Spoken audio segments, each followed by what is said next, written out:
Napoli fans around the world, welcome to Napoli Talk. 3-2 for Inter at the San Siro.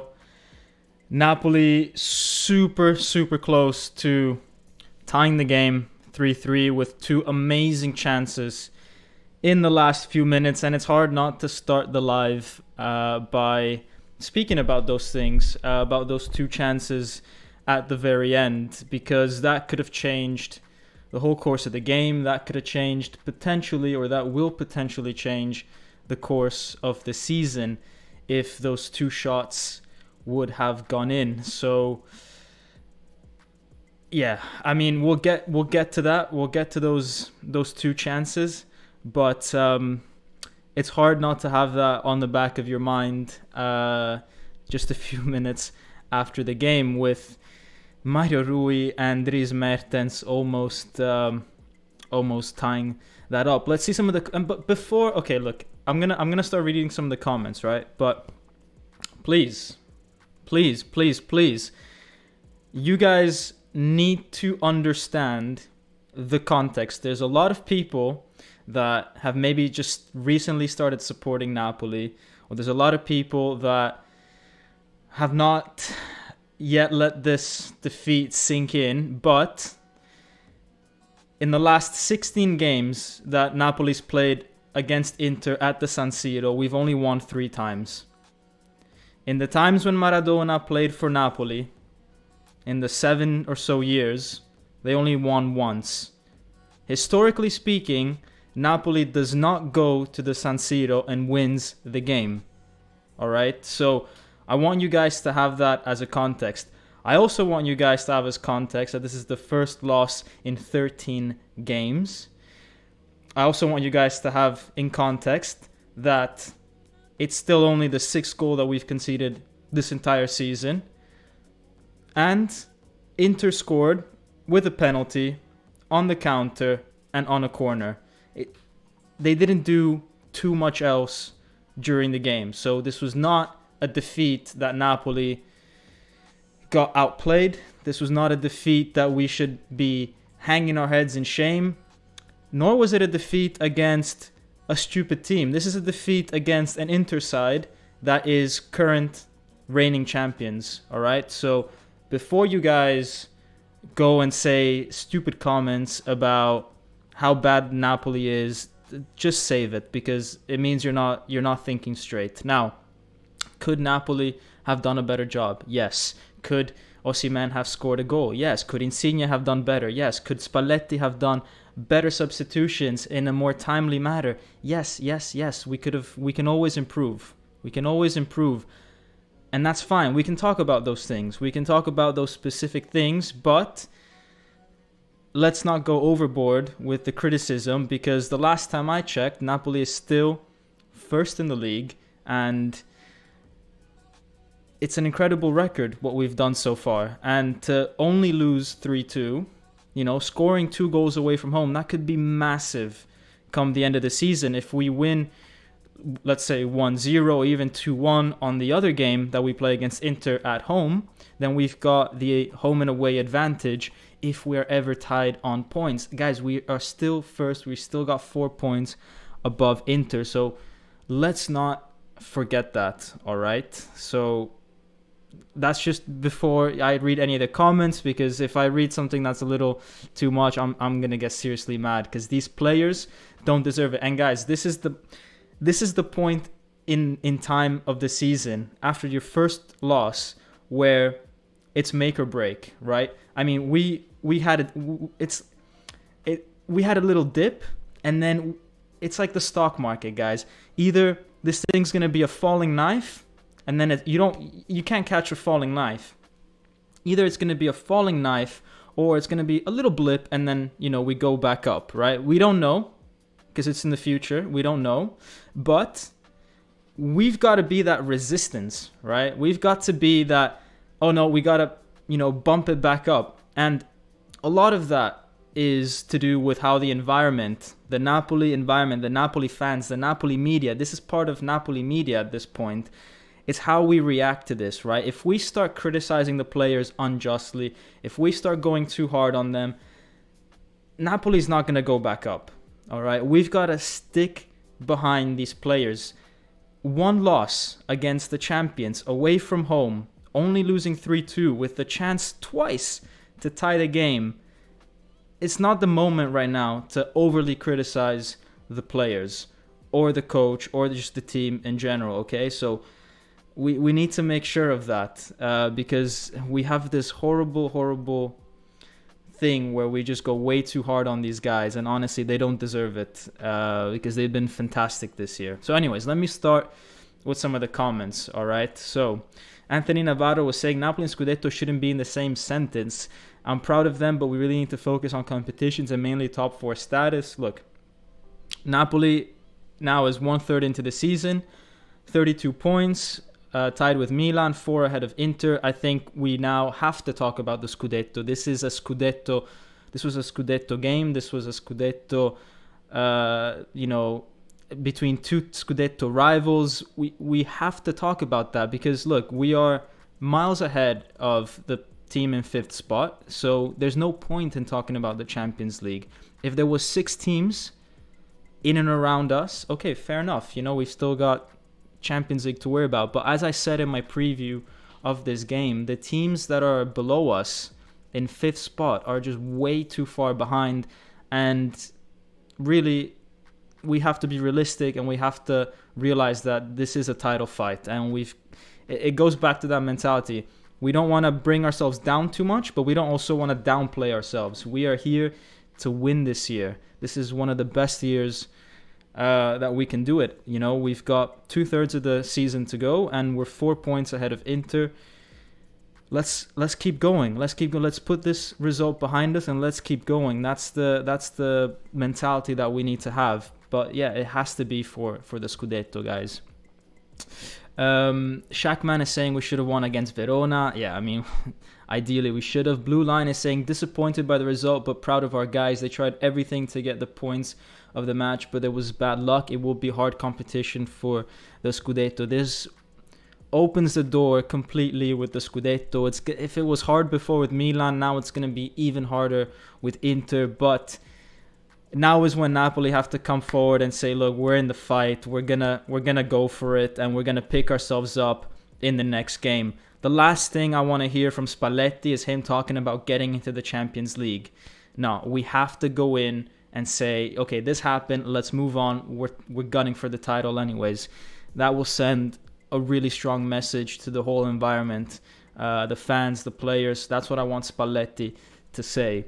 Nikola Jokic is saying it couldn't last so long, unbeaten streak. Luckily, Milan lost yesterday. Yeah, and I mean, people forget Milan lost yesterday against a good Fiorentina side.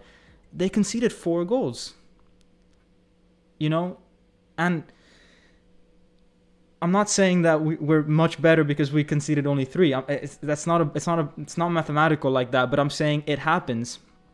You go away from home to really tough places, playing at the San Siro, playing at in Firenze, in Florence. It is super hard. These are the Artemio Franchi in Florence is a super tough stadium to go to. Napoli already went there, and we came out on top, and that was a struggle for us. Every team's going to go through that. Every team's going to have to do that, and Inter and Milan have to come to Naples, and that's not going to be easy for them. It's a competitive league, guys, and these results happen. As I said, remember when, some of you won't remember, I wasn't alive, but when Maradona was playing for Napoli, Napoli was at their peak. They wouldn't go to Inter and win games. They would go to Inter and they would go to Milan and lose. That's just standard in Italian football. Your home match is like your fortress. You don't lose that game when you're a good team. And so, it's going to be the same against us. They're going to come to Napoli and we're going to show them what we're made of. So, it is what it is. Roberto Longo is saying this game did not change anything. Napoli still top squad. Spalletti needs to make a few tweaks. That for sure. He needs to put on, I think, Mertens from the start, or Elmas, and get rid of Insigne. I don't understand why Insigne is still starting games at this point. He didn't look too great playing for Italy. He played 2 games for Italy in a row. I think he should have rested, honestly, this one. And I know he's captain, and I've defended him a lot of times, and I don't want to go too hard on Insigne, but it's clear right now that he's a bit of a liability, actually. And I know he got an assist, but it was a bit of a liability at some points, and we'll see it in the match analysis. Tariq BK saying going to the doctor with heart issues. Anthony is saying it's clear to me that Politano was really needed for Di Lorenzo today. Big miss Politano. I mean, we were missing Politano and Unas, complete game changers. If you realize Napoli only made 3 subs, we didn't have those other 2 subs that we normally rely on. Striking V3 in is saying, I can't believe we just lost. I'm so sad. Sufus Koba is saying, I think Mertens should have more game time in that number 10 position. At the moment, he is better than Zielinski. I mean, Zielinski had a great goal, but when Mertens came on, it really, really helped, even though, it doesn't necessarily have to be instead of Zielinski. I think they can play maybe with 2 strikers at some times, because Osimhen, whilst Osimhen was playing before he got injured, was just too alone. I feel like Napoli, and I talked about it in my preview, the ideal situation for Osimhen is to have a striker closer to him. So let's try to work around that. Let's try to change maybe the formation around so that we play with 2 strikers up top. Sport TV 24 team are saying Spalletti should have played Unas. Unas unfortunately got injured in international duty, so that's why he couldn't come. EJ Wise is saying, I'm not really into blaming our players right now, though. One bad performance won't kill us. Hopefully we just keep pushing on. Yeah, that has to be our approach to this. Toleafo is saying Insigne was good on defense, just lacking finesse in the final third. He started off really well in defense, and he's very careful in defense, but a lot of the times when we lost the ball, it was due to Insigne trying to switch over the play and didn't do so well. And then I think for Inter's first goal, it was his fault that he wasn't in the right position, which led to Napoli being defensively not positioned, obviously, correctly. Koulibaly had to shift over, and it caused them to do the handball. And it's because Barella had a lot of time as well at his disposal. I mean, we'll go over it with the match analysis. You guys know I have the slides coming up, and we'll go over all of that. Maximus is saying, I might be the only one here who can remember Maradona actually playing for Napoli. I mean, no, there's other people. There's other people that will also be remembering Maradona. I mean, the thing is that a lot of people don't know the history, right? So people tend to assume that you go to San Siro and you win. That's not the case.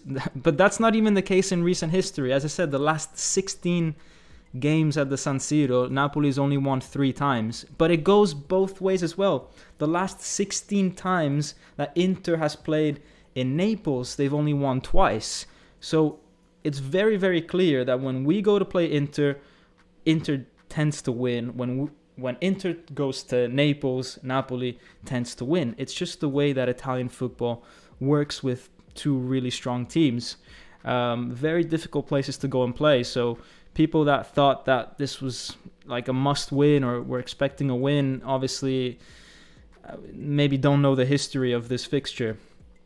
Let's see. Ju is saying it's sad that Lozano wants to leave. So there was a bit of that before the game. In case you are living under a rock, Lozano before the game said that he wants to improve himself so that he can go to bigger teams. I mean, let him.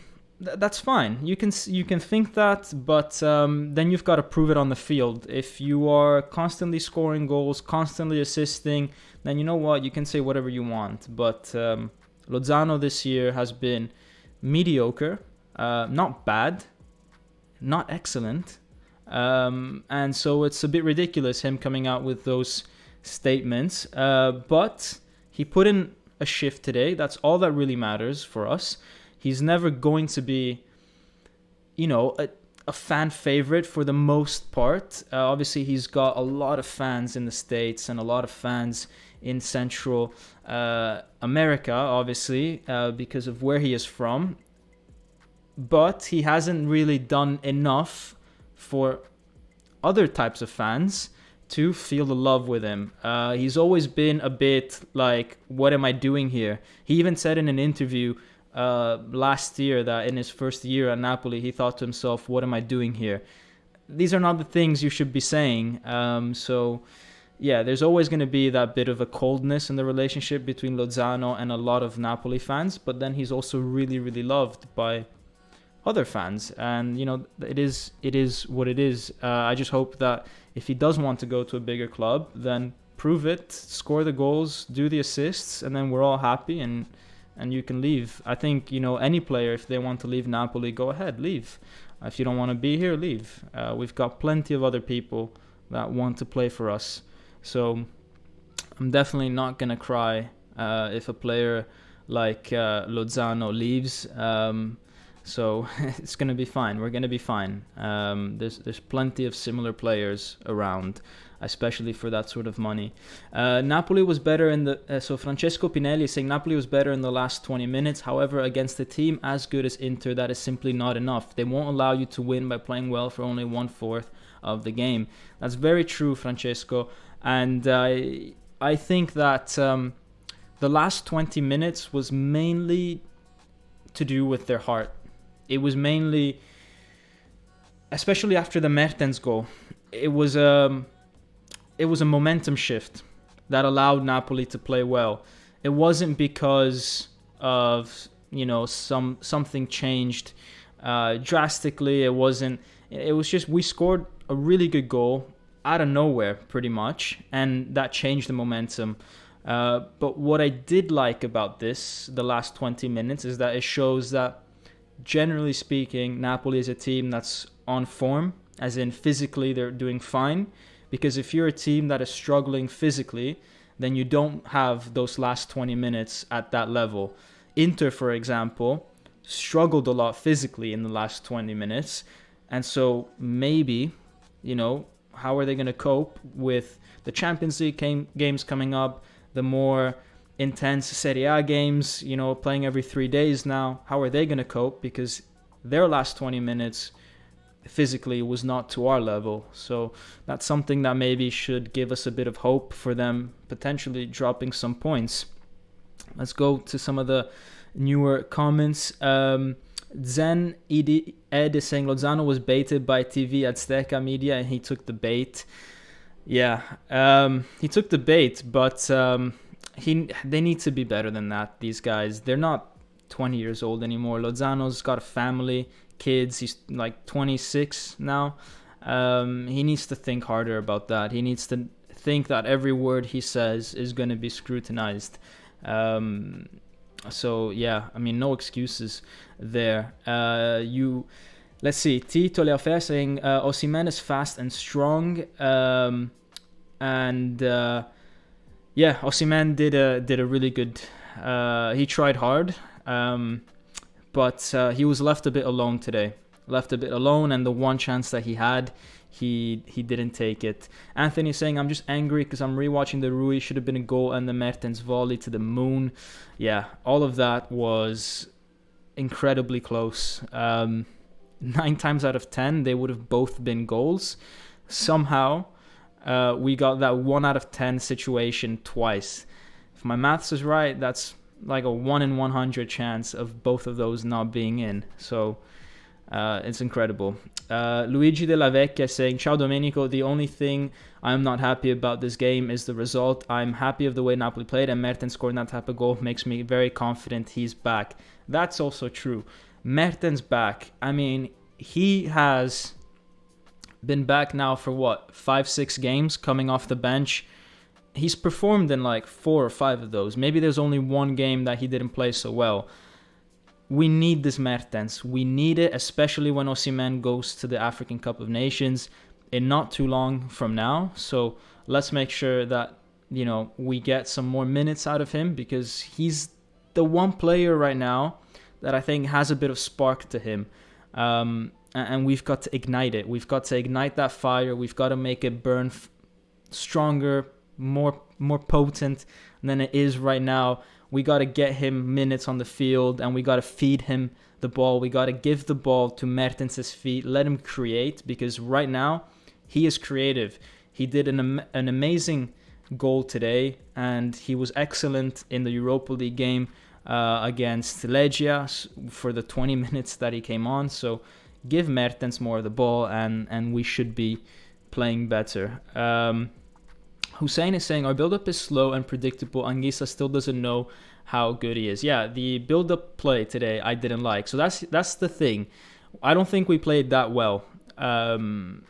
So yeah, let's go over the analysis of the game, right? So, but before I do that, guys, make sure you are smashing the like button. There's over 50 of you, and I don't see over 50 likes. So, you know, I do these analysis while I watch the game. I go live 5 minutes after so that we can all rant a little after the game. I would appreciate it if you guys put a like for the efforts that I put into this, because, you know, that's how I gauge how interested people are. If I see that people are not interested, then I could also decide not to do this. So it kind of has to go both ways, guys. So yeah. Also, a lot of you asked me to do previews, and I did the preview against Inter. So let me know if you guys liked it, if you guys want me to do those kind of things again, because again, I'm trying to gauge how engaged you guys are. So yeah, let me know. Anyways, this is the analysis of the game. So Napoli starts off pressing super, and thank you guys for everyone that has smashed the like button. I really do appreciate it. It helps the channel tremendously. So yeah, this is the analysis. So Napoli start off with good intentions, high press, and defensively, Insigne. So the interesting thing about taking screenshots in the first 5 minutes of the game is that, generally speaking, in the first 5 minutes of the game, everyone has enough energy and has enough memory of what the coach told them to do to actually do it, right? So in the first 5 minutes of the game, you can really tell what a team is trying to do, what the coach has asked the team to do, right? Because everyone's fresh out of the changing room. They've not got the adrenaline pumped up to the highest level yet, and they've got the energy to execute the plan. So the plan here is for Insigne to mark Barella, right? This is crucial when later we analyze Inter's first goal and Barella is completely free. Okay? So this is why it's important to look at the first few minutes, because then you can it gives you an opportunity to understand what went wrong later on in the game.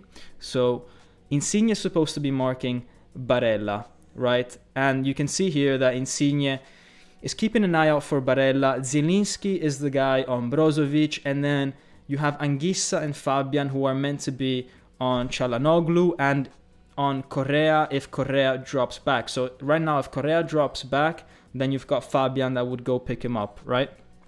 With Koulibaly also following him. But Insigne is keeping an eye out more on Barella than on Darmian on the bottom right. So we kind of just let Darmian do his thing. And then the important thing is that, okay, Darmian could get the ball at some point, but as long as Barella's marked, then it should be fine. Shouldn't be any danger there whatsoever. But anyway, so that's how we play defensively. It's important for later, as I said, but it's Napoli that strike first, with Zielinski recovering the ball. And Osimhen and Lozano make some really good runs, shifting Inter to the left, whilst Zielinski goes to the right. It opens up a lot of space for him. And to be fair, Insigne picks out the right pass, makes the right decision, gives it to Zielinski, and Zielinski, first time, this is super difficult to do, guys, super, super difficult, first time, puts it in the top corner. This is a very, very, very difficult thing. Outside of the foot, first time, and so far, so good, right? This is instead the goal a few minutes later from Inter. Inter have the ball with Perisic down the left, and look at the situation here. You've got Rahmani, Koulibaly, and Mario Rui in the right positions, right? Before anyone says, why is Mario Rui not marking Darmian? Because, guys, you can't have a 30-meter gap between Koulibaly and the left back. They have to be tight. The whole point is that Koulibaly, so Rahmani is on the front post in case Lautaro Martinez cuts in front of Koulibaly. Koulibaly is trying to stay tight on Lautaro, that's fine. And then Mario Rui is right behind him in case the ball goes slightly over them. Obviously, he doesn't want to be too far, so he's got to balance that. But look at Barella, completely free. That's where Insigne should have been, because Fabian is actually looking at Çalhanoğlu behind him, and either Anguissa or Insigne should have been there. I think it should have been Insigne because that was the plan from the start of the game. Someone was not following the plan, and that someone was Insigne. So the ball, and this is what happens, the ball goes to the far post to Darmian, and then because of that, everyone has to shift down. So Mario Rui has to shift down, Koulibaly has to shift down from Lautaro Martinez towards Barella, Rahmani has to shift from the front post to Lautaro Martinez. But whilst people are shifting, the ball's already being played. Barella's got acres of room, so he's got time to control the ball, turn, and shoot. Okay? So that should never happen. When no player should have that much time near the penalty spot. No player. If Insigne is there, he either intercepts that pass or Barella doesn't have the opportunity to shoot. Okay, then it's a handball by Koulibaly. Okay, I'm still not convinced this is a handball because I think it touches first his arm that's connected to his body. But okay, we can give this a handball. Fine, give this as a handball. But what I'm saying is that we should have never been in that position in the first place. And Koulibaly is only there, shifting over, because someone else did not mark Barella. Okay? Otherwise, we shouldn't have even had a shot to block. The pass from Darmian to Barella should have been intercepted if Insigne was there. And I'm not hating on Insigne, guys. This is the tactical analysis. If it happened the other side, I would have said, oh, Lozano didn't mark. I'm not hating on a player. I'm just analyzing what went wrong, and it happens to be Insigne. But I'm not saying, I'm not hating. I'm not saying Insigne is stupid. I'm not saying he sucks. I'm not saying anything against him personally. I'm saying at that moment in time, he wasn't in the right position. So, I mean, interpret that how you will, but I think I'm being pretty clear that I'm not hating on any specific player when I do these analysis. I'm just saying this is the situation that they were in. Anyways, Inter score a goal with Çalhanoğlu, and to be honest, this was a fantastic penalty by Çalhanoğlu. So let's read some of the comments before I move on to the other tactical now, because the second goal is even worse in terms of how we messed up. So let's see. Victor Sanya saying the ending of the game made it look as if we played well. First half, after Zelu goal was abysmal. Inter's 2 goals came from stupid mistakes trying to play out from the back. Yes, Victor, I agree with you, and we will go over the second goal as well. Kanuhan Flame is saying yes, that preview was great. That's good. Glad you guys enjoyed it. Tito Leafo is saying hot take, Mertens still better as a super sub. He's more effective against tired bodies at the moment. Okay, that could be true, but let's put him on at least 10 minutes earlier. I think the last 15 minutes was just too late. I think he's got more than 15 minutes in him. I think he's got at least 30. I think he can still make the difference even on the 60th minute. IDB is saying, do a poll, Napoli talk, Insigne out or in the starting 11. Okay, let's create a poll. Let me do that.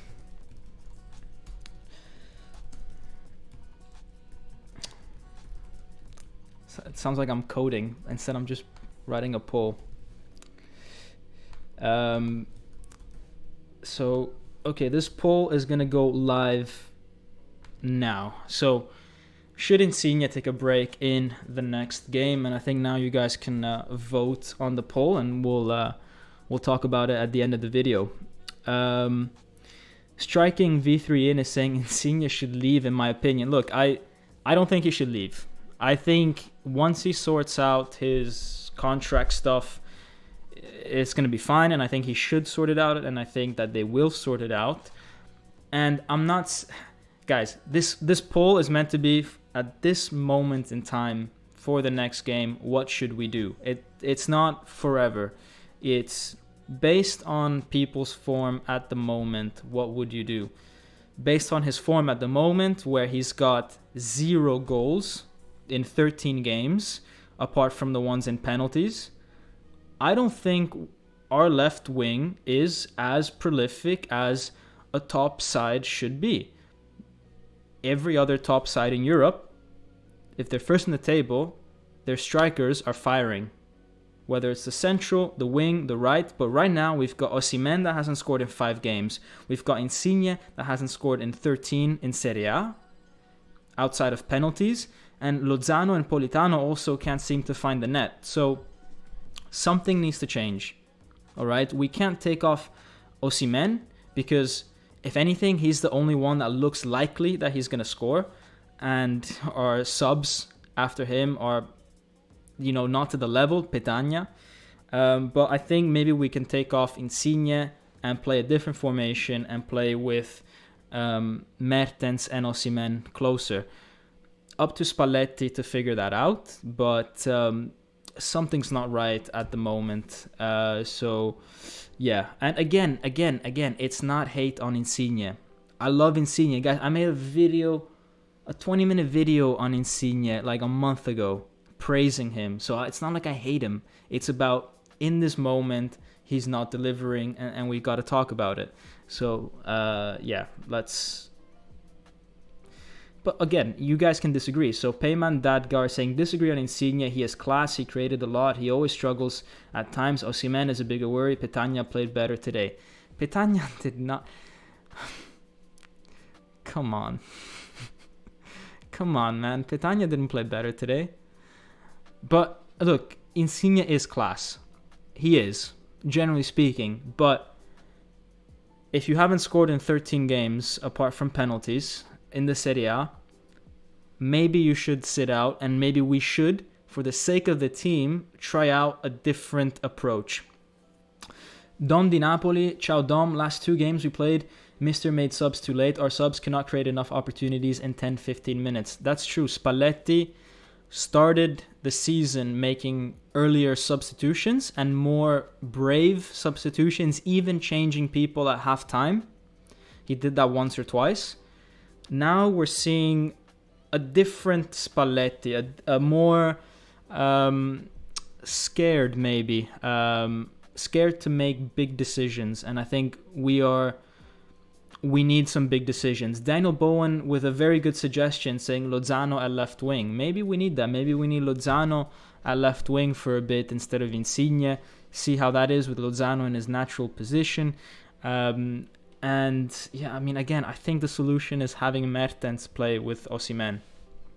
Honestly, we need to figure that out. I think I would rather play with Elmas on the left than Mertens. We'll see. I mean, Spalletti needs to figure this out. But yeah, let's move on to Napoli's second goal, which happened around the 40th minute. I mean, Inter's second goal, which happened around the 40th minute.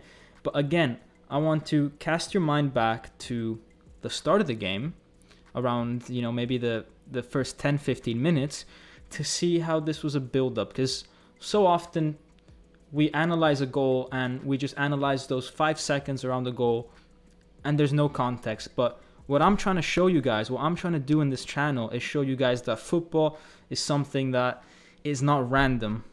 Things happen for a reason. There's a clear cause and effect to everything, and you can get lucky once, you can get lucky twice, but the third or fourth time you're gonna get caught out. And this is why I think it's important to go back to the start of the game. So this is the 15th minute. You've got a situation here with Mauro Rui having no options.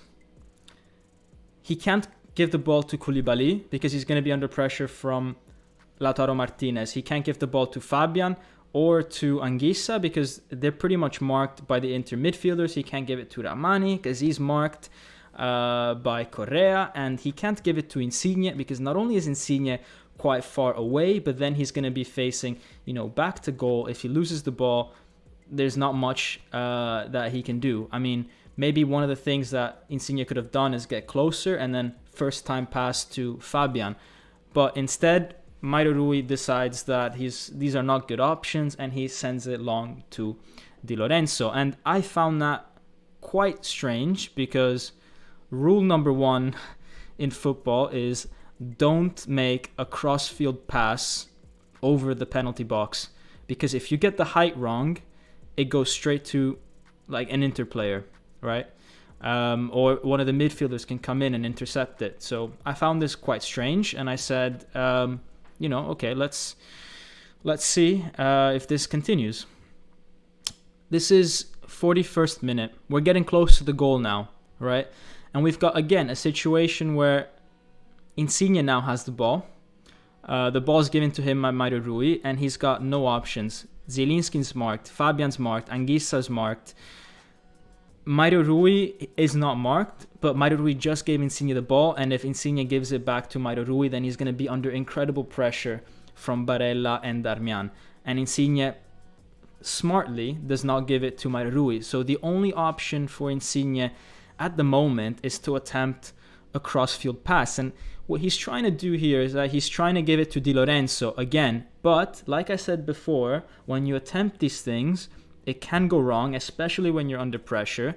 And so it's a really bad pass. It's a really bad pass, and Inter with Bastoni either Bastoni or Perisic are able to recover the ball. And nothing happens in this occasion, but we're like 2 minutes before the goal. It's leading up to it. Nothing happens, but it could have happened. It could have been a counter for Inter, right? Fast forward a minute, roughly. We're on the other side now. Again, we're in a situation where Di Lorenzo has the ball out on the flank, and Rahmani's marked. Koulibaly, you can't really give the ball to Koulibaly because Lautaro Martinez could intercept it. Anguissa is too close and facing, back to goal. The angle's just not there maybe to play the pass. Fabian as well. There's really no options for him. Zielinski's marked.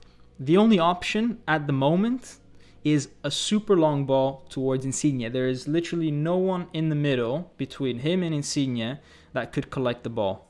So again, we're relying on these 30-meter long passes. And in this case, Barella intercepts it, and he forces Ospina to make a really good save. But this is now the second time in 2 minutes that we've tried a cross-field pass. It got intercepted. The first time, nothing really happened. The second time, Barella has an opportunity to score, and Ospina saves us, right? This is the start of Napoli's, of Inter's second goal. Mauro Rui to Insigne. And again, we're in the same exact situation as 30 seconds earlier, where everybody is marked. And the only option is Insigne to attempt a long crossfield pass. Perhaps maybe he was trying to give the ball to Zielinski. But honestly, we will never know because Darmian is able to... Darmian is not even going towards Insigne. Darmian already knows what Insigne is going to do because it's so predictable, right? That he goes and he tries to... his path is running straight towards intercepting the ball before Insigne has even got the ball. Because he knows that's the plan.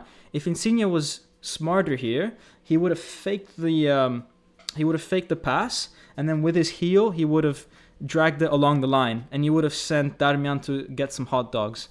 But instead, he does exactly what is the most predictable thing that Napoli was doing over the last 2 minutes, which was try these long field passes. Darmian intercepts it. The Inter collect the ball.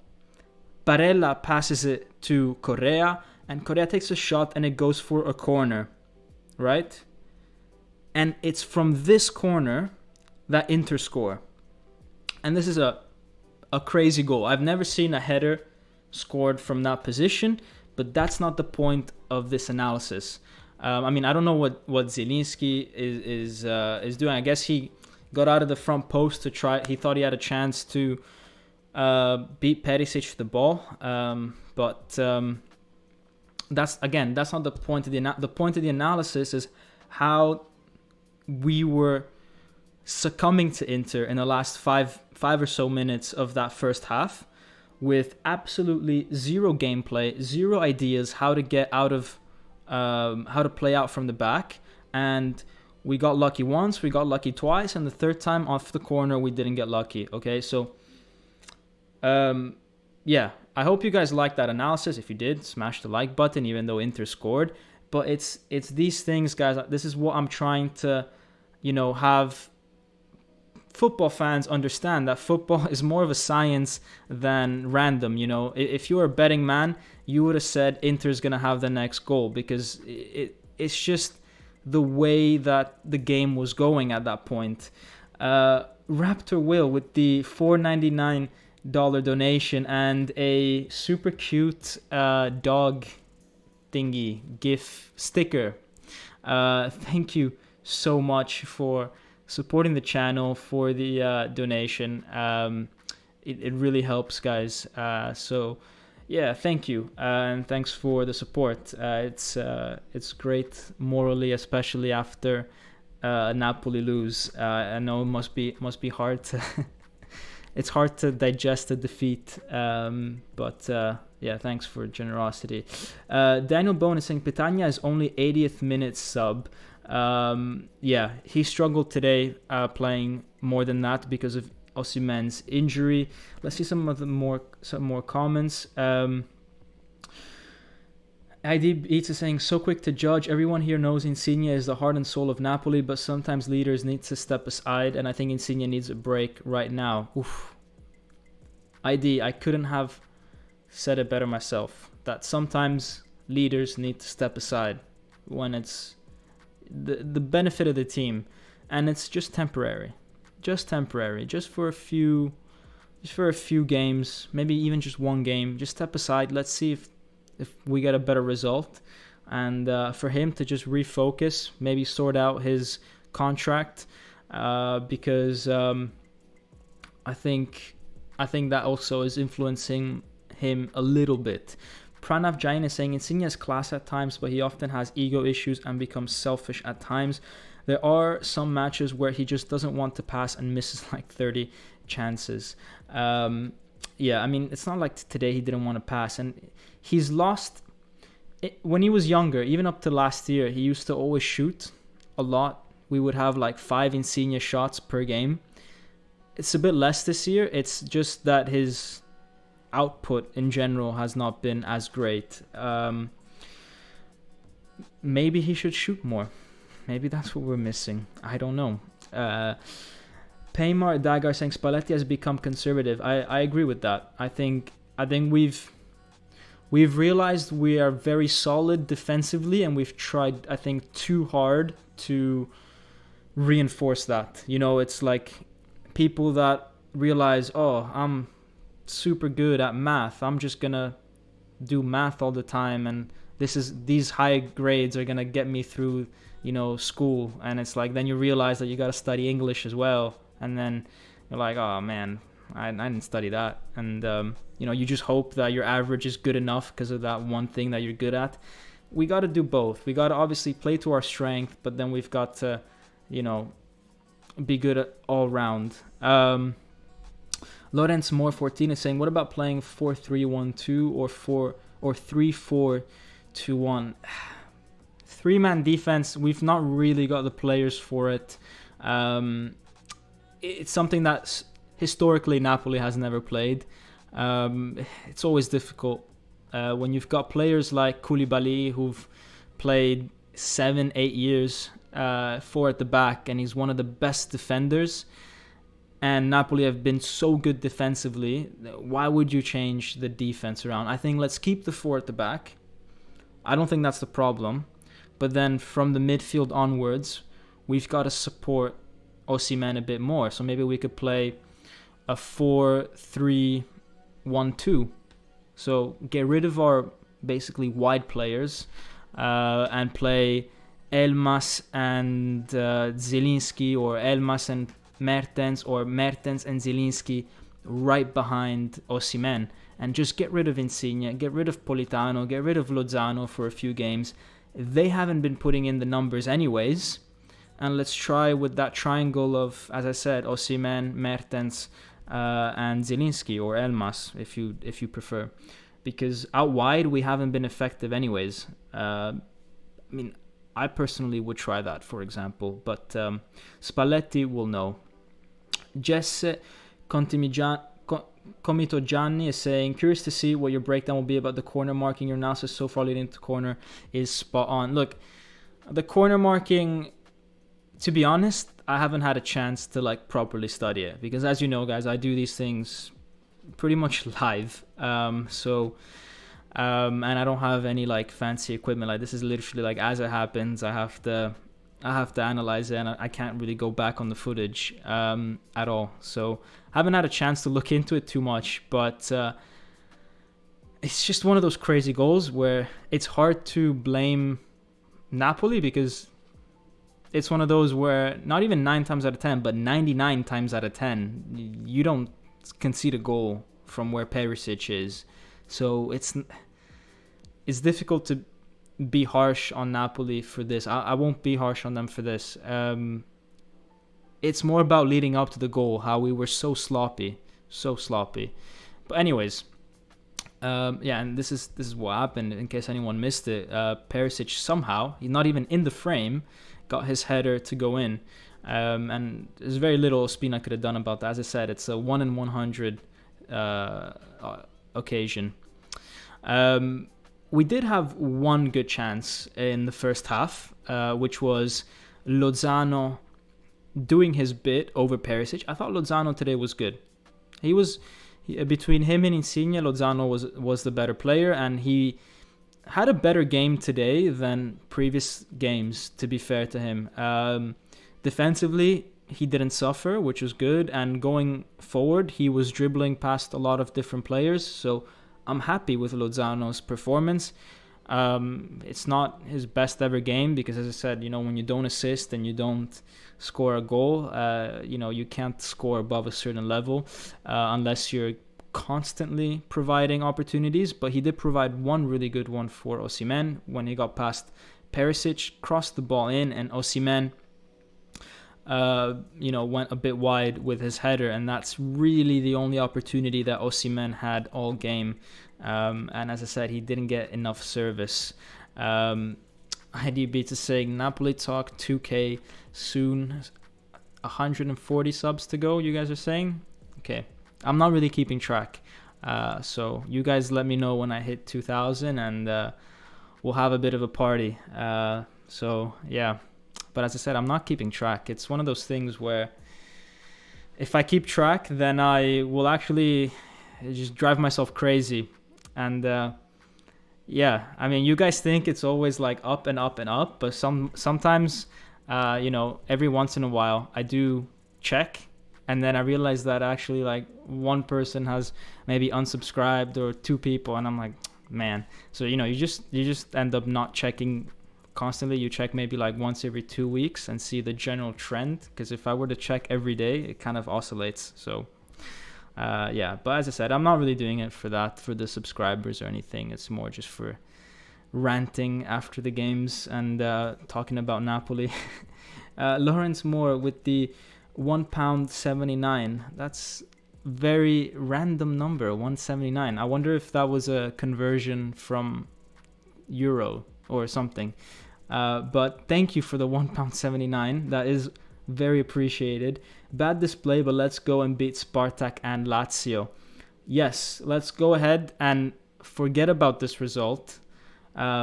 Take away the positives, which is that we went and played against a very good team, and we go again against Spartak. But before, let me finish the analysis, Lawrence. Let me let's talk about Osimhen's injury, because this could be very critical for Napoli. Seems like it's not a too serious one, because Osimhen was able to walk off, but this must be at least a black eye, and I'm doubtful that he's going to be playing against Spartak. Let's hope that we can do something with Lazio, at least with him. Raptor Will saying pizza party for 2K celebration. Let's do it. Let's give ourselves a target. So fine, let's give ourselves a target. Let's do something that I don't usually do, which is give myself targets, because then you just end up disappointed. But 21st of November, we've got, 6 weeks left in 2021. Guys, if you're not subscribed, then what are you doing, bro? 6 weeks, we got to get to 2K, and we're having a pizza party on the 31st of December. It's official if we get there. So yeah, hope you guys all join in for that. Pranav Jain is saying, I wouldn't mind giving Insigne a chance as Cam in a 4-3-1-2 with Mertens and Osimhen up top for the sake of these Insigne fangirls. Insigne essentially, I think... I'm not sure because I think one of his greatest strengths is like a cross-field pass. So I do think that he is best suited staying wide, but maybe worth. I think we've got enough more natural 10s in that position, like Zielinski, Mertens, Unas, Elmas, and I don't think Insigne is maybe ideal for a number 10. People not subscribed to Napoli Talk should be jailed in my books, says ID. To be fair, there's not that many that are not subscribed. I have a very high subscribers to non-subscribers ratio, which means if you are watching and you're not subscribed, you're actually one of the few people that are watching this without being subscribed. So, yeah, what are you doing, bro? Anthony is saying, Dom is the only Napoli fan that can make me feel good when my head is going whack. Man, yeah, I mean, I try to keep a level head and try to just analyze the game with that. Obviously, there's things to comment on, which is like bad things, but I try not to be too harsh or biased or anything like that. So, and I try to give everybody a bit of space by reading your comments, even if some of you guys are a bit out of order, like saying, I can't remember, but you guys sometimes say stuff that's kind of weird. 1 year ago, Zielinski wasn't a natural 10. Why can't we experiment anymore? Says Kanahun Flame. It's just because if we start putting Insigne there, then what happens with people like Elmas, Mertens, Zielinski, Unas, which I think those are their more natural positions. Like, I feel like we're already loaded in that. So, yeah. Oh, IDB is saying we only lost today because Lobotka wasn't playing. Yeah, what happened to Lobotka? We only made 3 subs and Lobotka wasn't one of them. He hasn't played since he got injured and literally since we bought Anguissa pretty much. So what's going on there? Because it seemed all of preseason like Lobotka was going to be like Napoli's new midfield lighthouse, and it just hasn't been that way. So curious to see if that will happen. JB is saying, hi, watching you all the way from Nigeria. Awesome, man. Hopefully Osimhen can start scoring some of the goals, man. I know all of us and all of Nigeria is looking forward to that. But anyways, he's injured now, and we were at that point, Napoli was... They changed Osimhen, they put Petagna, and our energy levels dropped for a little bit. And then Inter hit us on a counter, and they made some really good movement. Barella dragged Rahmani slightly wide, not too much, but slightly. I mean, these arrows are a bit exaggerated just to show the point. But dragged wide, and then Correa went straight down the middle of them. And... it's games like these where Fabian is caught out because he's naturally a bit of a slow player. He's class, but he's slow. He's not great if you want to break if you're worried about counterattacks, which a team like Inter, they play on a counter, maybe having Fabian is not the best midfielder because he is quite slow, and he tried to trip Correa. He tried twice, to be fair. He swung once, missed, swung one more time. I mean, at that point, you should have just rugby tackled him. But he misses Correa, and Correa is able to just pass the ball beautifully towards Lautaro Martinez, and Lautaro Martinez scores a goal. And there's not too much that Mauro Rui and Ospina could have done there. I mean, it's a beautifully placed shot, very powerful, in between Mauro Rui's legs, and it's just one of those where you just got to say congrats to Lautaro Martinez for that. And but yeah, I mean, Fabian struggled there, a bit slow. There's nothing he can do. I mean, he's physically limited in that regards, so it's not like he made a mistake. It's not a mistake to be slow. It's just, it is what it is. That's the natural ability that we're dealing with when it comes to defending counterattacks. There's no point even criticizing him for it, because as I said, it's just what he is naturally. He can't do anything about it. ID Beats is saying Lobo Love is real. He's my favorite player at Napoli. Second is Fabian.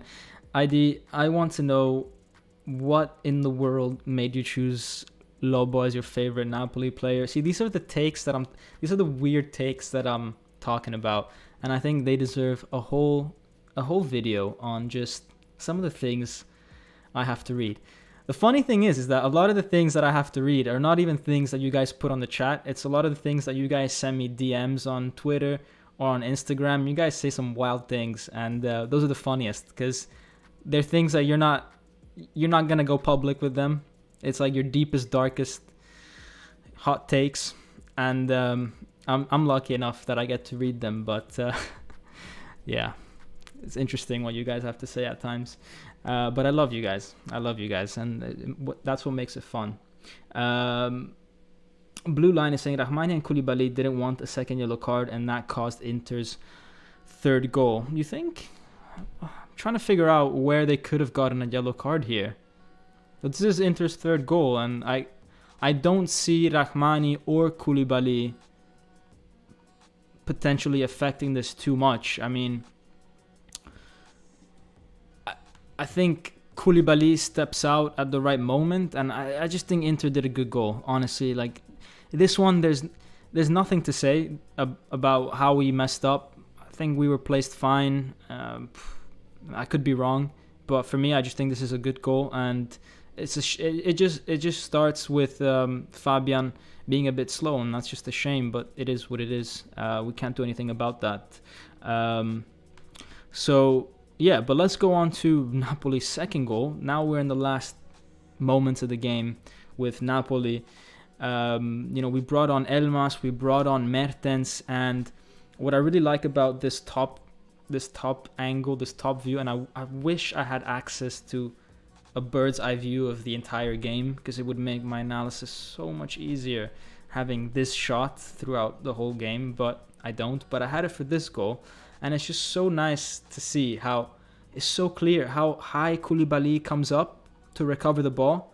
Mertens centrally attacking Dzeko from one side, Elmas centrally attacking from the other side as well. So we've really caged Dzeko in, and it shows how deep Inter was as well, and how aggressive Napoli was, and it shows why I think we need two players in that number 10 position, because I feel like then we can do this more often against teams, and we're so deadly when we recover the ball from outside the box. It's literally how we scored more than half of our goals. Literally, like, if you've been following Napoli talk this season, you know that this is how we've been doing it. We recover the ball super high up, and then we score. And if we were to play a 4-3-2-1, then with a Christmas tree shape, so get rid of people on the sides, just concentrate more centrally, then I feel like maybe we could do this a bit more even. I'm just spitting out ideas in case Spalletti's listening. But anyways, we recover the ball, and then Mertens, as people have said on Twitter, he's not finished. This is a class goal, a class strike. the highest level, getting top bins from there. Didn't even have time to control it. Just nicked the ball off Dzeko, turned around and shot. He knew where the goal was. Just head down. Perfect shot. It was beautiful to watch. And it woke up Napoli in the last 10 minutes. But unfortunately, that was the only goal that we scored in the last 10 minutes because, the Mario Rui and Mertens later missed their shots. But before that, we had a really scary moment with Ospina colliding with Dzeko. And I think Di Lorenzo had to take the tongue out of Ospina's mouth to make sure that he wasn't going to choke. So, scary moments, intense game. And to be fair, Inter almost scored as well. Dzeko here had this opportunity where the ball was squared to him and Rahmani got there in time. So congrats to Rahmani. And I mean, this could have easily been a goal for Inter. There's two Inter players there that could have tried to get the ball, but Rahmani got there. And this was the first chance in the 90th minute that Napoli had to equalize, which was with Mario Rui, and this is incredible. Cross comes in from Di Lorenzo, goes to Mario Rui. He heads it down, and Handanovic saves it with his hand, and it goes onto the crossbar and out, which was... I don't know. I have no idea. I mean, I think, I said this before, but like 9 times out of 10, this is a goal. When you strike the ball like that, head down with power, even if the keeper reaches it, it's usually going to go in. And the fact that it doesn't, and it doesn't by hitting the crossbar, super unlucky. And then 5 minutes later, the last chance of the game, 1 minute to go, Mertens skies this as a cross comes in, and Mertens, it's the guy you want at the end of the cross, and somehow misses. And you feel like if we had an extra 5 minutes, Napoli could have scored. But unfortunately, the ref only gave 8, which sounds like a lot, but it's not. There were so many injuries, so many head injuries. Ospina, Dzeko, Osimhen, Skriniar, that the game was stopped for a good 15 minutes. How we only got 8 is beyond me. Actually, beyond me. And it doesn't make any sense. Should have been at least 12 minutes. So, yeah, Mina saying I was real scared for a minute. Yeah, I mean, I thought Ospina thought he left us, man. I was pretty scared. Anthony Navarro is saying, how often do the rest of you want to be Giovanni Lorenzo's friend? Am I the only one that thinks he is a great friend to have? Yeah, I mean, I would love to be friends with Di Lorenzo, but yeah, one day maybe. Lawrence Moore saying the Osimhen injury itself was for 8 minutes. Yeah, exactly. I mean, the Osimhen injury, we were stopped for a long time, and I know that because I went and I got a coffee. I came back. I went on Twitter. I mean, I did all these things. Like that. That's for sure at least 10 minutes. I think I might have gone to the bathroom as well, and then I came back, and he was still down. And like a lot happened in 10 minutes. Like seriously, a lot happened. So I don't know how the ref only gave 8, considering that there were 2 moments like this in the game. So yeah, just incredible. So yeah, I don't think this is save of the season. The one before with Mario Rui, don't think it was save of the season. I think it was pretty lucky, and I guess quite central. But just as I said, 9 out of 10 times that would have gone in. So, but yeah, that's the analysis of the game, guys. If you like the analysis, then smash the like button. These are the stats of the game with 3-2 for Inter. Inter had more shots. They had more shots on target. They were more dangerous than Napoli throughout the game. But then, as I said, the last 10 minutes, basically in injury time, we had 2 really good chances. But let's not forget, Inter also had a really good one with Dzeko that should have maybe scored when the ball was squared to him. But yeah, if you look at this, right? something that shows how little we've played and that we should have had more minutes is if you add up the number of passes. So the last game that we played against Verona, I'm not 100. Let me check. Because I think we have a good 200 passes less in total than in the Verona game. And that game we stopped a lot as well. So let me just add up how many passes we had in the Verona game. Just so we had roughly the same. Never mind. But why did it feel like we I don't know. It felt like we didn't play much. I thought normally you wouldn't have at least another 100 passes in a game, at least, or at least another 50. Anyways, whatever. But lots of fouls either side. Not a lot of corners for Napoli. Not a lot of offsides, which is disappointing because when you play a player like Osimhen, you expect to be offside at least once or twice because you're trying to, you've got Osimhen playing on that line and you're trying to get him forward. But the fact that we've got no offsides, the fact that we've got no corners, the fact that we've got very few shots on target just maybe shows that we weren't trying to feed him enough of the ball. So let's see. Tito Leofea is writing a lot. Let's see what he has to say. It's telling that our worst wingers at the moment, Insigne has the same amount of assists as Lozano and Politano combined with 5.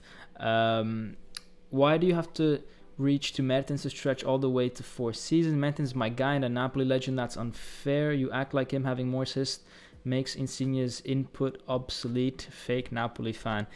Look, I don't think anyone here is a fake Napoli fan. I think if you're tuning into Napoli Talk, you're a pretty legit Napoli fan. I mean, you watch the game and then you're still here an hour and a half after the game, still thinking about Napoli. So I think we're all legit Napoli fans, and we all have our opinions on the players, and it's important when we talk about the players to remember that they go through periods. Right now, Insigne's period is not great, but he's still a good player, but right now he's not playing that great. But fundamentally, this is what matters. We're still first, all right? And we've got teams like Roma, 12 points behind.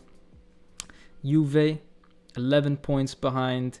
And as I said, guys, 5th spot is 11 points behind. What's the point of talking about Champions League football? What's the point? For sure, we're going to get Champions League football. We're not going to lose 11 points compared to Lazio, Fiorentina, or Juventus. It's just not happening.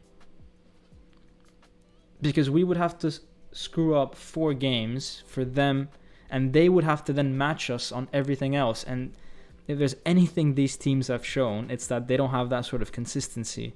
So I'm not worried about becoming 5th. I think top 4 is definitely where we're going to finish. And so then at that point, it's just a matter of, right, let's make sure that we, make sure we stay first. And Atalanta, only 7 points behind now. And we've still got to play Atalanta. So maybe they are dragged back into it. Who knows? Who knows what happens there? I mean, could Atalanta win the Scudetto? Really, really don't know with that. But these are our next games. Talking of Lazio, talking of Atalanta, we've got those to come up over the next 2 weeks. We've got Sassuolo as well, which is always a bit of a crazy game. You never know what you're going to get from Sassuolo. But we've also got 2 Europa League games. We've got Bucharest, Spartak Moscow away from home in Russia. That is not going to be an easy game. Not at all. Russia is very cold at the moment. So if I just check how cold it's in Moscow today, let's check Moscow weather. Yeah, it's 1 degree Celsius. And then if I, go to Napoli weather, let's see, 14. There's a 14 degree difference, right? And guys, on Monday it's -8 degrees in Moscow. I don't know what it is on Wednesday. Is a bit better. It says -2. So these Napoli players have to go from 14, 15 degrees to -2 and play football over there in the rain, because it's gonna rain. It's gonna snow. So Wednesday it's snowing. Man, Insigne hasn't seen snow since the day he's born. Like, what are we doing going to Russia in November? That's never a good idea. Never a good idea going to Russia in November. Why? I hate this calendar. I actually hate it. People are gonna think that we should be winning against Spartak Moscow.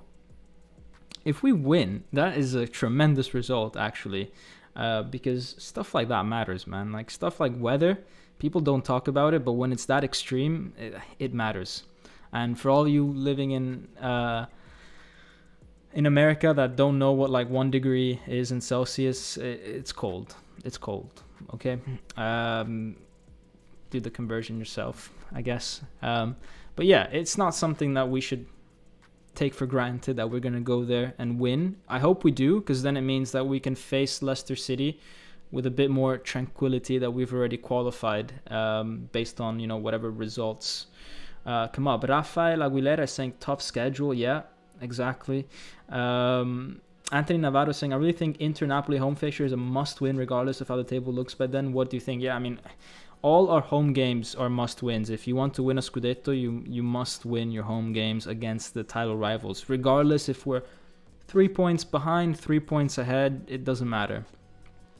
I was going to make a history joke about going to Russia in the winter, but that would be controversial. I mean, I said that myself, like, you don't go to Russia in November. That never ends well. That just never ends well. I mean, yeah. I'm not confident about that game. For some reason, I'm not confident about it.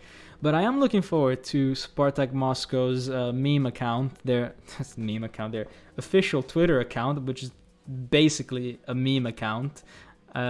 So, yeah, it's so funny. If you guys are on Twitter, you should follow Spartak Moscow. I think they're like the only team, apart from Napoli, that I follow, just because they're so funny.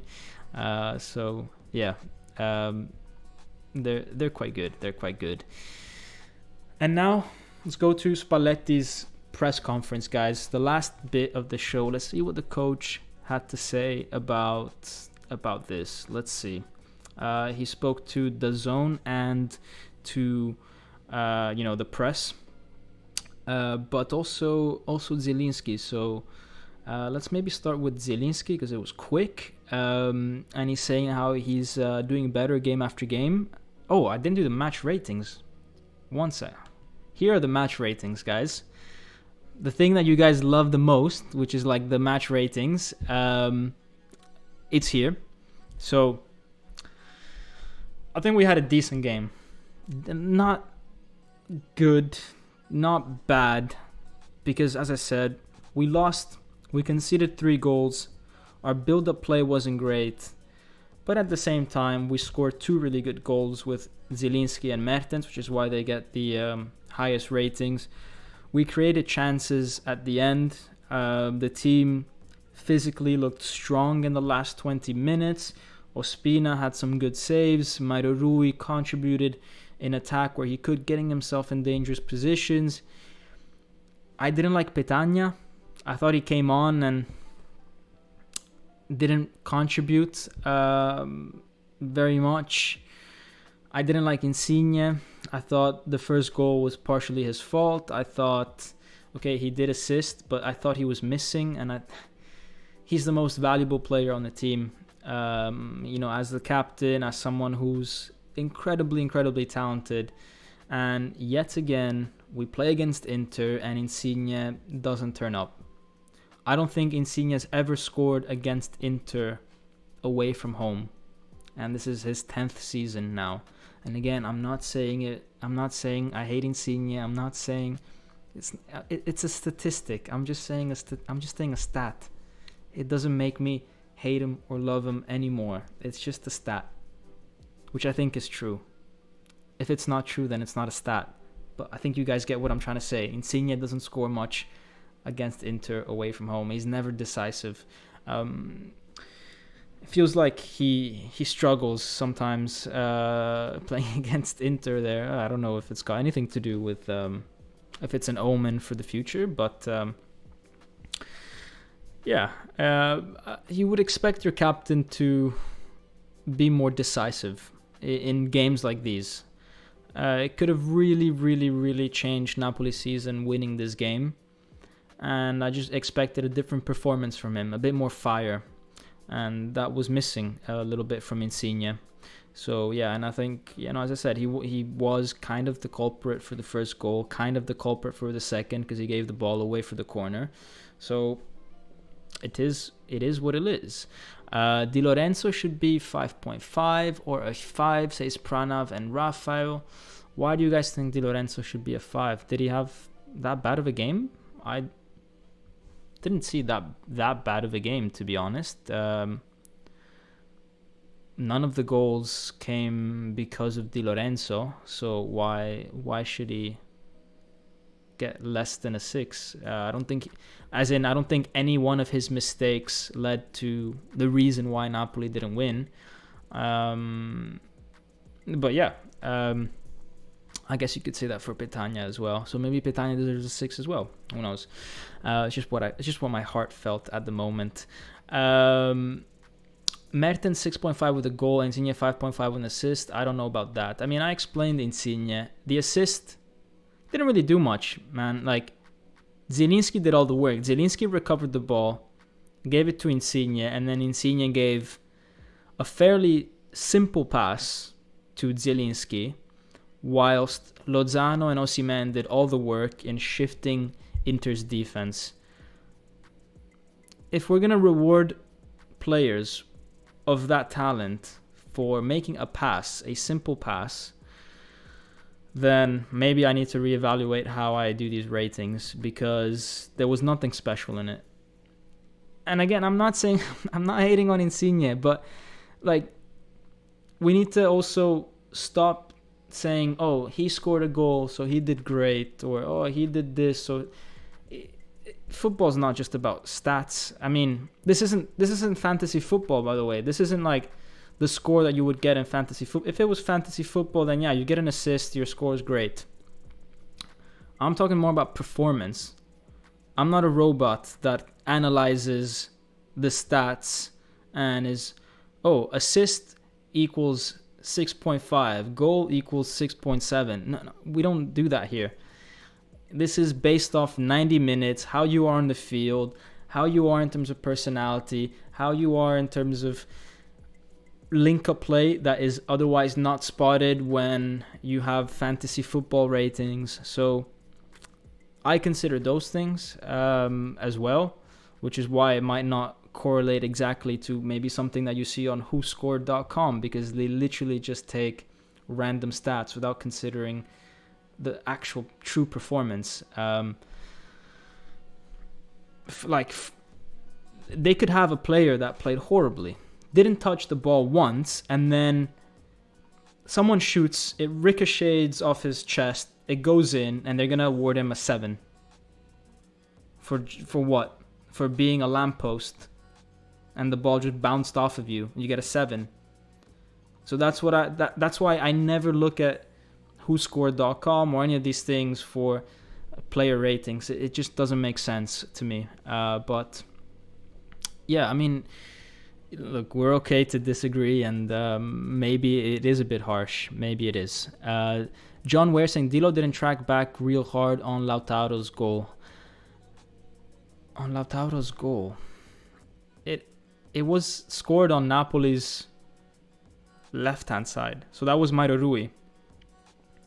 And to be honest, it was a 3 against 4 or 5 in favor of Napoli already.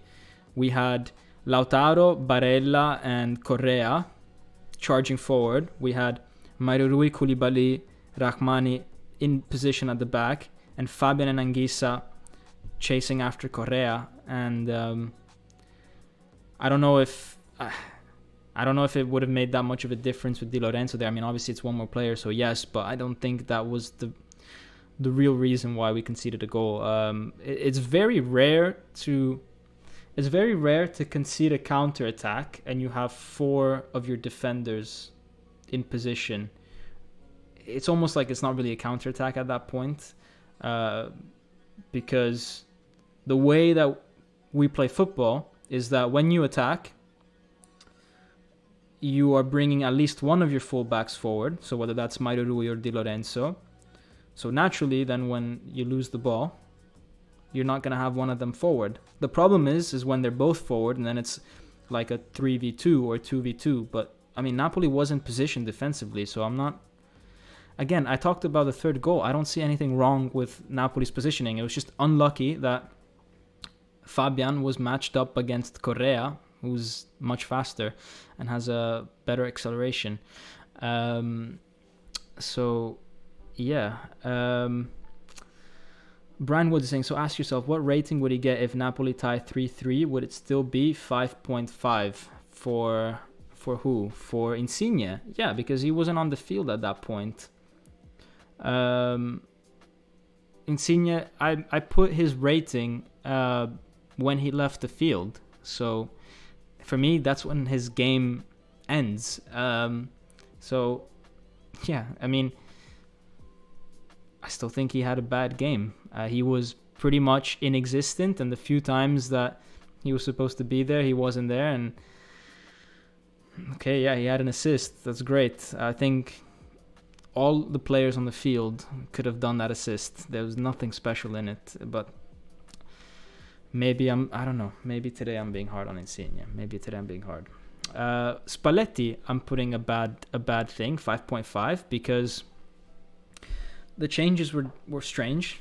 I thought maybe with Osimhen coming off and going straight to Petagna was maybe not enough. I thought maybe that was a good opportunity to put on to put on Mertens or Elmas together with him. If Osimhen struggled by himself, then Petagna was going to struggle by himself even more, and I think he did struggle even more. And it's only when Mertens and Elmas came on that Napoli was a bit better. And, Petagna played really well against Legia Warsaw when he played alongside, when Mertens was in there.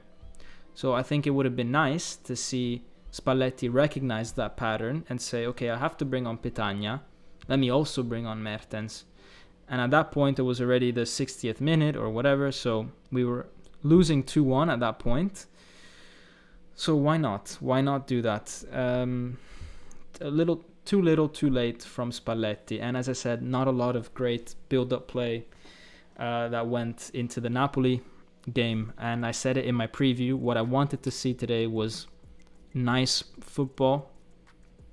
And we didn't see that. So anyways, let's go to the press conference from Spalletti, and then I can turn the page and look forward to the Spartak game, which unfortunately, guys, they're playing super early, so I won't be able to cover it. So we're going to see each other for the Lazio one instead. So anyways, Luciano Spalletti says, surely we were better in the second half. We had some moments of quality. I don't really care about the result. The important thing was our performance, and we did a game of a good level. It's 3 years that Napoli are at a good level, and we can see that we can improve on the distances between the attack, midfield, and defense. So interesting that Spalletti says he doesn't care about the result and just the performance. In that case, I think we got to worry a little bit as well, because the performance, as I said, wasn't amazing.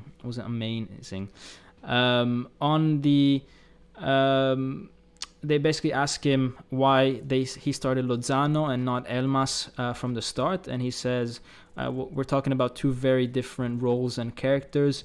I preferred going with Lozano because of just his technicality, maybe his maybe he gives more depth, and I think that it was the right choice going with Lozano. I think one of the things that I predicted before the game when I saw the team sheets was that Lozano was going to go up against Ranocchia potentially a bit more and try to use that speed against him, and that would also free up Osimhen a little bit. But instead, Lozano ended up being too far away from Osimhen, so he was up against Perisic, which he still did well against him. But then it just meant that the 3 central defenders for Inter were all 3 up against Osimhen. So maybe his positioning could have been a bit better. But anyways, I don't think that was the reason why necessarily we lost today. So I guess it could have gone either way. Then Spalletti says, in the first half, we didn't construct much, but I like the fact that we pressed against a really good Inter side. About Osimhen, he's saying, we'll see about Osimhen. He's got a very swollen eye, which is not a good thing. As I said, he might miss the Spartak Moscow game. And they ask him about, is it now a 3-horse race for the title? And he's saying, well, I know what race we have to do. And if this race will make us win, then all the better. But we will see with the coming weeks and games what happens. Only time will tell who we have to fight. And to that zone, he says, they ask him about Lautaro, and he says Lautaro is a fantastic player. When he came into the team, he had to adapt slowly, but then he is now showing what a champion he is. And they ask him if he regrets what happened with the game, and he said, look, in the second half we were doing much better in terms of courage, and we had a bit more unpredictability and quality in the build-up of the play. In the first half we did much less. We tried to find solutions without much character and without much creativity. Sometimes we would arrive late, but we did a great game, and there's also some stuff that obviously we've got to improve. And then they ask him about Osimhen, and he's saying, look, he's a very generous player. He basically, his problem is that he's saying Osimhen's problem is that he reacts to everything around him. So, whereas he needs to make more decisions. So he's a very instinctual player, as in, this happens, I'll go here, then the ball happens and I'll go there, then this happens, I'll go here, right? Whereas maybe a player who's less instinctual, less reactive, will maybe try to think, all right, so the ball's there, which means I should probably position myself here in case this happens next. You know, someone who thinks about it more. And Spalletti's trying to fix that about Osimhen, you know, let him be less instinctual and more about being at the right place at the right time. Let's see some of the comments actually before I move on. Pranav Jain is saying, from 88 votes, 47% said that Insigne shouldn't be benched. What do you mean by don't compare them? At the time when they got benched, Mertens was the heart of the team, Manolas was first choice as well. T is saying, yeah, we don't really have any other physical midfielders who are also good in the air. I mean, at the end of the day, guys, when I talk about benching players and stuff like that, it's very temporary. It's about literally the next game. It's not about, Insigne is now useless. It's not about that. And if I say Insigne had a bad game today, it doesn't mean he's a bad player. It means today he had a bad game. Today. Not tomorrow. Not yesterday.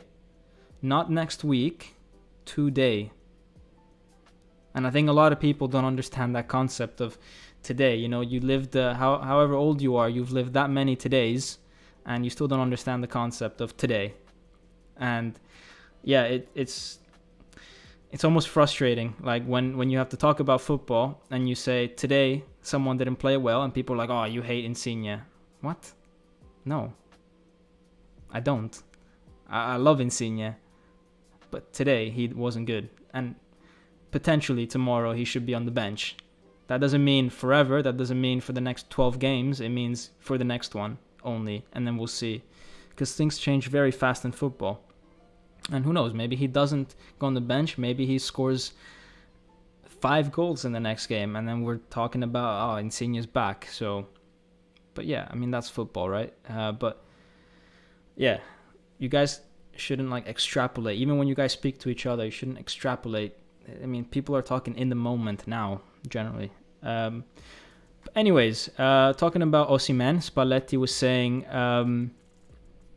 if he goes and attacks the central defenders, then he has to, he has to be careful not to get the yellow card. Then he has to, the team has to, basically based off Osimhen, the team has to react. But if Osimhen is maybe not making the right choice, and the team is also forced not to make the right choice. Anyways, he's got this injury now on his eye, and we have to see if he can play because he can't see too well. But hopefully he can play on Wednesday. And against Inter, it's always tough tactically because they have a very short defensive line. We have to arrive with our fullbacks onto their fifth defender. That becomes sometimes very difficult. So then we have to go centrally with the central midfielder that has to, get out of position. And basically he's talking about how all the movements that needed to happen. And essentially sometimes we did it and sometimes we didn't do it. And if you're scared, then you go that 1 second too late and then you mess up the movement. So instead, we need to be more courageous when we go against these teams. And they ask him, are you mad about the opportunities that you wasted? And he says, look, I'm only mad if we do the things that we shouldn't do. In the first half, we didn't do them because we weren't courageous. But in the second half, it was better. And Inter and Milan are teams that you need a lot of courage to play against. Seems like Spalletti's trying to keep the mood up. He knows what he's got to improve, and we go again. As I said, we've got some important games coming up, and the Lazio one is important. Sarri on the weekend. Then we've got Sassuolo, which is crazy. Then Atalanta, which seems like they're scoring for fun once again. So it's gonna be interesting, guys. It's gonna be interesting. As I said, the Spartak game, they're playing 3:30 on a Wednesday here in the UK, or 4:30 in Italy. I'm not sure what time it is in Russia when they play, but I am working at that point. So yes, I am not a full-time YouTuber. I have a work, so I'm working, unfortunately, which means that in theory, officially, I won't be watching the game, which means I can't do the live, which means that we'll see each other for the Lazio game on the weekend, and then we'll take it from there. But in the meantime, guys, just have a good Sunday. If it's Monday when you're watching this, have a good Monday. And just remember, we're still first. It was a decent performance against a strong side. And, whatever happens, I'm sure Napoli will put in a very strong performance next weekend. Whether it's a win, lose, or draw, I'm sure they'll come out against Lazio like lions, like 11 lions. I'm sure of it. So we've literally got nothing to lose at this point. We've already lost our invincibility streak. We've got to bounce back. So I expect a big game from Napoli against Lazio. But anyways, guys, that is everything. I'm going to end it here. And hope you guys have a good one. Hope you guys enjoyed the stream. And see you for the Lazio game. So forza, in the meantime, forza Napoli sempre.